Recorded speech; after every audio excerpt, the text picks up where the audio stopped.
Olá, estamos aqui para mais uma aula da Escolha Educação, dessa vez uma aula de História com o professor Rodrigo Mendes. É sobre a revolta da Chibata, professor? Revolta da Chibata, sim, dá sequência nos movimentos políticos sociais da Primeira República do Brasil. A gente falou de Canudos, vacina e hoje será Revolta da Chibata.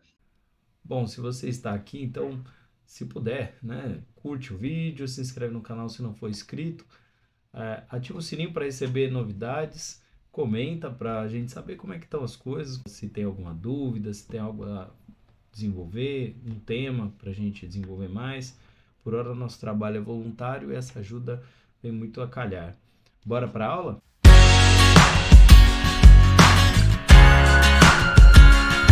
Olá, tudo bem?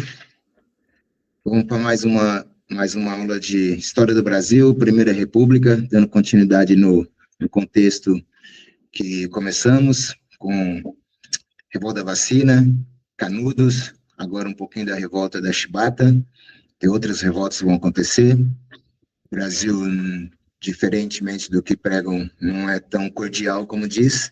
Então, esses primeiros momentos da República Velha é, foi marcado por essas revoltas tanto na cidade como no campo. Então, vamos seguir aqui com a revolta de Chibata. Vocês estão vendo uma imagem de um castigo, né? De um negro sofrendo. Aí, nesse momento do Brasil, que fazia 22 anos que tinha abolição, mas ainda é recente e ainda com essas, vamos dizer assim, entre aspas, aberrações que ocorriam ainda numa sociedade escravista, né?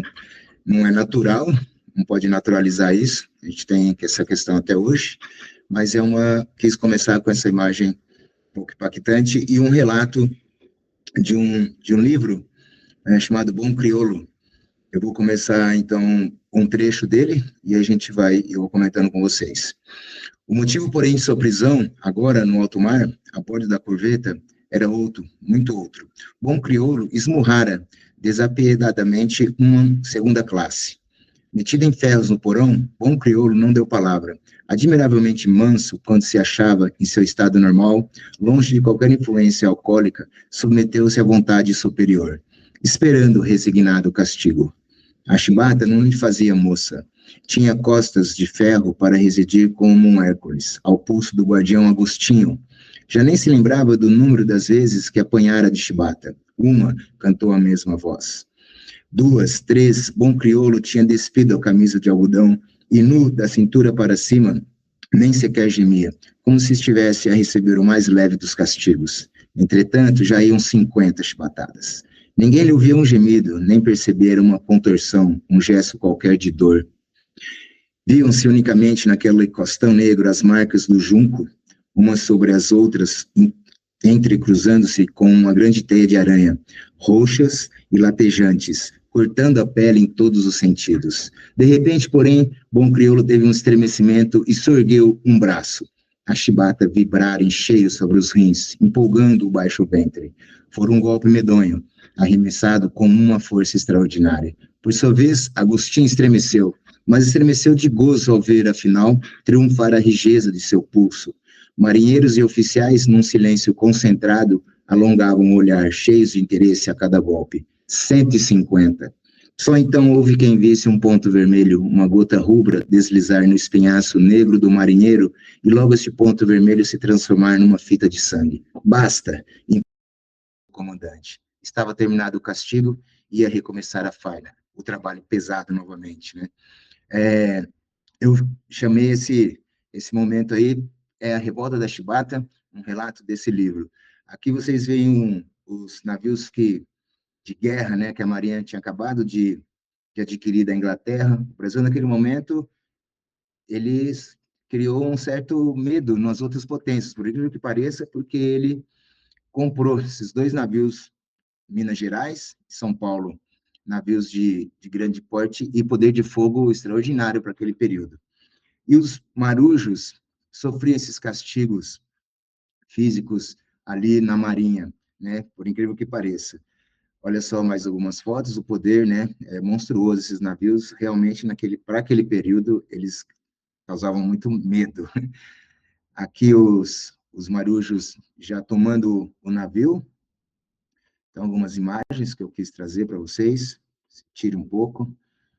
Negros, né? Marujada negra aqui, pedindo liberdade. Repare, aqui o João Cândido, líder da revolta da Chibata, o Almirante Negro, depois cantado uma música de João Bosco e de Blanc, em homenagem a ele. E o Hermes da Fonseca, o presidente da época que aconteceu a revolta da Chibata. Bom, o motivo da revolta da Chibata, eles já vinham organizando esse, essa revolta já há algum tempo. Eles foram um grupo muito organizados, com consciência de classe e focados, sabendo o que exatamente eles estavam pretendendo. O Estopim foi um marinheiro, colega, né, de trabalho ali, que sofreu 250 chibatadas e não teve nenhum cuidado médico, ele foi colocado direto para a prisão. Então, ali foi o estopim, um período que também o Hermes da Fonseca estava acabando de chegar ao poder, estavam comemorando essa entrada, eles aproveitaram isso, eles foram muito inteligentes, eles aproveitaram um contexto também de o Brasil, naquele momento, uma competição ali entre Hermes da Fonseca e o Rui Barbosa, chamada Campanha Civilista, então mexeu um pouco naquele café com leite, aquele coronelismo, essa eleição. Então, foi uma eleição competitiva, um civil do lado e um militar do outro. Não tinha motivação política, eles só queriam, então, o fim dos castigos, né, corporais, anistia após a revolta, reajuste de salário, melhoria na qualidade de ração, alívio na carga de trabalho. Eles contrataram enorme navios para, tipo, trabalhar 900 marinheiros e eles estavam em 300 pessoas. Então, isso você percebe, olha só o que eles estão pedindo, né? Fim de castigo corporal, com alimentação mais razoável, qualidade de trabalho, né? Era isso. Então, foi novamente um reflexo de uma primeira república de qual marginaliza essa população mais pobre, né? Então, eu chamei aqui de uma miséria social que já vinha acontecendo no Brasil com essas classes, né? E os marinheiros deram um ultimato, né? Eles conquistaram o navio, mataram 2 comandantes e deram um ultimato para o Hermes da Fonseca. A gente quer isso, caso contrário, a gente vai bombardear o Rio de Janeiro. Então, o Rio de Janeiro ficou em pânico, literalmente. Pessoas na central do Brasil lotavam os trens para o subúrbio, outros faziam as malas para sair do Rio de Janeiro. Eles deram 2 tiros e atingiu o morro próximo ao parlamento e morreram 2 crianças.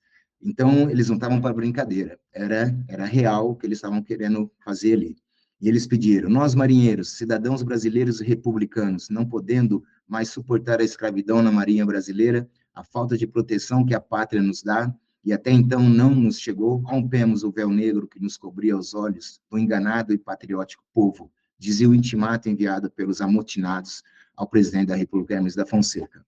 Pedimos, Vossa Excelência, abolir a chibata e os demais bárbaros castigos pelo direito de nossa liberdade, a fim de que a Marinha Brasileira seja uma armada de cidadãos, e não uma fazenda de escravos que só tem dos seus senhores o direito de serem chicoteados.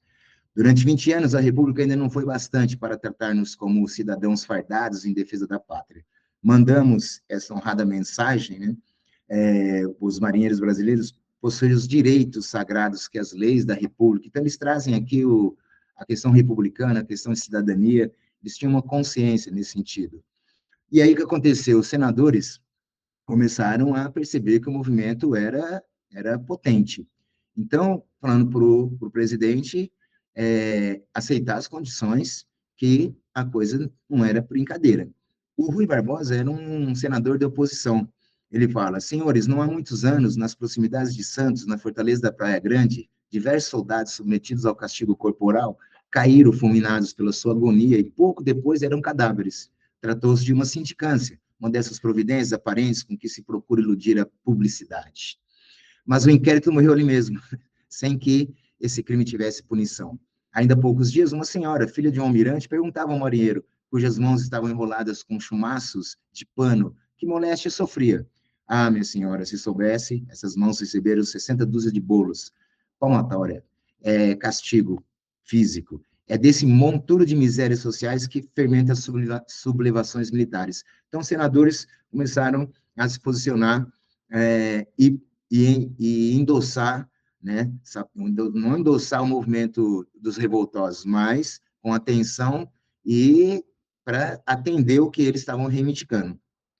De novo, Rui Barbosa, o homem do povo preto ou mestiço que veste a nobre camisa azul da nossa marinha, filho ou descendente de antigos escravos, sabe que para emancipá-los, uma revolução abalou a sociedade e um regime, recentemente na monarquia. Esse homem do povo agora sente cair sobre as carnes a chibata alvitante, sendo a indigna palmatória magoar-lhes as mãos. Todos os abusos têm, mas cedo ou mais tarde, sua expiação é inevitável. Aí, outro senador também vai nessa mesma linha, e o senador Alfredo L. de São Paulo fala, são os deserdados da República Oligarca. Então, nós estamos falando aqui de um período onde há essa transformação no Brasil, de uma república, oligarquia, né, dos cafeicultores, que não atende às necessidades, os clamores de outros nichos sociais, de outras classes sociais, né? E você vê, aí eu coloquei aqui como uma realidade lá e cá. É a violência do Estado contra uma população pobre. Essa coisa desde a vacina vem isso, a regeneração das cidades, a civilização, a modernidade, né, combinava a degeneração dos mestiços, porque essa população mestiça, marinheiro, pobre, sertanejo, população negra, ex-escravos, né, elas eram condenadas pela ciência determinista da época, eu falei em outra aula sobre a questão da república, o positivismo. A economia aferrada ao serviço e negócio de exportação agrária, então, você tem uma economia ainda com os ranços da agricultura e uma industrialização ainda incipiente. Você ainda está construindo, vai construir um movimento operário no Brasil, mas ainda não acontece de uma forma pujante. Uma vida urbana provisória, crise ciclos de carestia, aumenta de preços, custos de moradia, transporte, inflação, pobreza, né? Condições irregulares de vida. Mário Andrade fala, os mocambos são tão numerosos como os coqueiros, os casebres, as casas paupérrimas de péssimas condições. Então, era uma realidade que a gente vê ainda permeando a cidade, permeando a nossa atualidade, né? Eu estou falando aqui de um racismo estrutural, porque o negro, ele não é que ele não podia, você tinha um fosso, né, um fosso racial entre os marujos negros e os oficiais brancos. Os oficiais brancos recebendo aumento de salário, melhores condições de trabalho, e os negros, chibatada. Vira e mexe, você vê na atualidade, Câmara dos Vereadores aumentando o salário, prefeito, parlamentares, e o salário, e as condições, e o trabalho. Então, esse racismo estrutural que ali já se mostrava, está presente na atualidade também, né? A gente tem que ficar atento a isso. Uma Constituição, naquele momento, a Constituição de 1891, a primeira republicana, não dava direito de voto aos mendigos, analfabetos e os subalternos da Marinha e do Exército.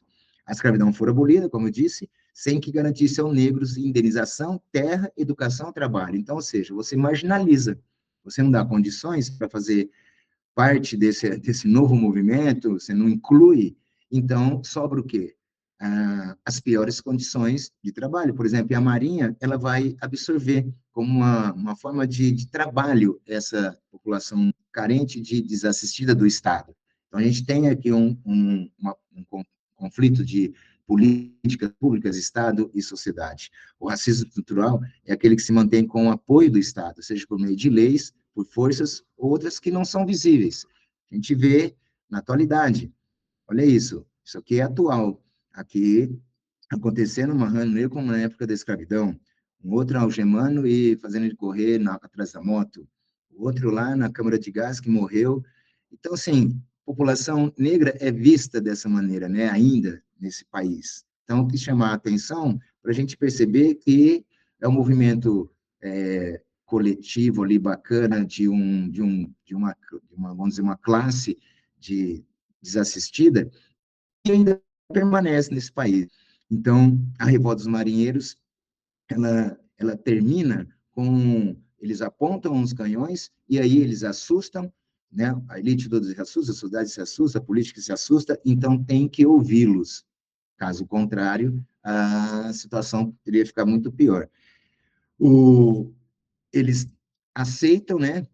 O governo não tem escolha, aceita o que eles estavam pedindo, o fim do castigo corporal, mas a anistia que prometida não veio. Aqui mais algumas imagens do fim da revolta da Chibata. E o Rui Barbosa, ele fala uma coisa interessante aqui, para você sentir que esses marinheiros, como eu disse, sem um viés político, eles estavam pedindo por questões básicas, mas eles tinham certo é, um, uma aproximação, não ia dizer um certo amor, não é isso, mas eles tinham uma certa adoração pela aquilo que eles faziam, pela instituição marinha. Ele fala assim: li com admiração como esses homens mostravam com orgulho seus navios, dizendo: senhores, isso é uma revolta honesta. Eles tinham lançado ao mar todo o aguardente existente a bordo para não se embriagarem, tinham feito guardar com sentinelas as caixas onde se achavam depositados os valores, tinham mandado atalhar com sentinelas os camarotes oficiais para que não fossem violados, tinham guardado na organização do movimento um sigilo prodigioso entre os costumes brasileiros, tinham sido fiéis à sua ideia, tinham sido leais uns com os outros, desinteressados na luta. Em vez de se entregarem aos instintos tão naturais em homens de sua condição, servindo-se dos meios destruidores do que dispunham os navios contra a cidade, fizeram concessões e estabeleceram a luta como se fossem forças regulares contra inimigos regularmente constituídos. Gente dessa ordem não se despreza. Lamentam-se os desvios, mas reconhecem o valor humano que ela representa. Então, ele deu um caráter de humanidade e de um valor para aquele movimento. Não era uma coisa leviana, de baderneiros, de violentos, nada disso. João Cândido, o almirante negro que o líder, e como eu falei, a anistia não veio, foi uma traição. A Marinha demite sumariamente todos os homens tidos como indisciplinados, retira a munição dos outros navios, porque queria sufocar uma outra revolta que acontece na Ilha das Cobras. O Hermes da Fonseca aproveita e decreta o estado de sítio e começa a perseguir todo mundo, prender os marujos, e esses caras vão morrer fuzilados, vão lá para a Amazônia da Borracha, vão para o Acre, trabalhar nas estradas de ferro, novamente aquela condição.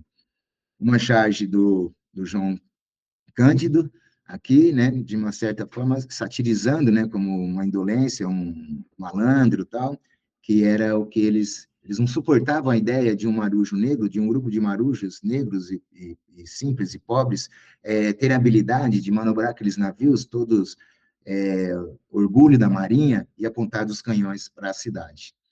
Então, eles tinham essa capacidade e inteligência.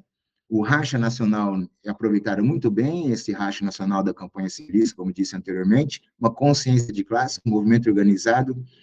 Eles queriam uma marinha que fosse reformulada, de modo que eles próprios recebessem mais educação, eles estão pedindo educação, e os oficiais aprendessem a comandar sem violência. Olha o grau, o nível de sentido do que eles estavam dizendo ali, né? João Cândido, a revolta é sufocada, como apareceu ali, a traição ocorreu, e o João Cândido acaba sendo esquecido da Marinha, vivendo de pesca no porto, com a ajuda de ex-marujos, e acaba caindo no esquecimento. Recentemente, no Brasil, tem um movimento no parlamento para que ele entre como um herói nos livros patrióticos do Brasil, e tem ainda a Marinha se posicionando, dizendo que não, ainda. A revolta da Chibata, ela foi ocultada há muito tempo, não se falou no governo Vargas, não se falou na ditadura militar, tentam apagar sempre quando aparece alguém querendo enaltecer essa liderança do João Cândido e os marujos. Então, o Álvaro Pereira do Nascimento, um escritor, ele fala assim, que ela foi ocultada, primeiro porque a revolta mostrou que o povo brasileiro quer o diálogo com aqueles que estão à frente do Estado, mas pode organizar, explodir e partir para a luta direta quando eles não escutam suas reivindicações. Então, assim, eles tinham uma força. Então, ela é ocultada justamente para não demonstrar essa força, esse temor dessa classe se organizar. É o que acontece hoje quando você marginaliza essas lideranças, seja de movimentos que não são minorias, mas movimentos descartados pela sociedade. Segundo, porque foram negros que se rebelaram, por serem explorados como antigos escravos. A revolta chibata derruba aquele mito de que o Brasil é uma democracia racial. Mostra muito bem que não, onde as raças conviveram em harmonia. esse mito da democracia racial, né, muitas vezes escrito, e as pessoas falam que então não tem racismo, que todo mundo está incluso na sociedade, que há uma certa harmonia. A ação dos marinheiros passou décadas ocultada porque o racismo estrutural só pode permanecer e se perpetuar quando a sociedade acredita que ele não existe e o que vigora é a democracia racial. Então, eu comecei mostrando a imagem, o relato ali do bom crioulo, para dizer que, sim, tem que ser dito, tem que ser mostrado, tem que ser colocado nos livros, tem que ser discutido em parlamento, tem que ser discutido na sociedade, tem que trazer, sim, porque senão a gente vai colocando embaixo do tapete e esquece dessa questão, e a gente acaba reproduzindo esse machismo estrutural.